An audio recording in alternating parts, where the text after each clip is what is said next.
তারপর হ্যাঁ ওদের কোশ্চেন আটকে ছিল, একটু দাঁড়ান একটুখানি। হ্যাঁ বল,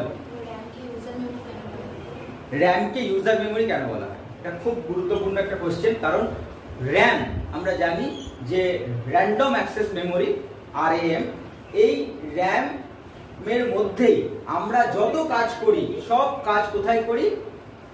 র্যামের মধ্যে। তার মানে তুই কোনো এসে পেইন্ট করছিস, ওয়ার্ড করছিস, এক্সেল করছিস, গেম খেলছিস, ইন্টারনেট করছিস, যা করছিস সমস্ত কোথায় আমরা করি? র্যাম। তার মানে আমরা মানে ইউজাররা ডাইরেক্ট অ্যাক্সেস কোথায় পাই? র্যামে পাই, র্যামে পাই।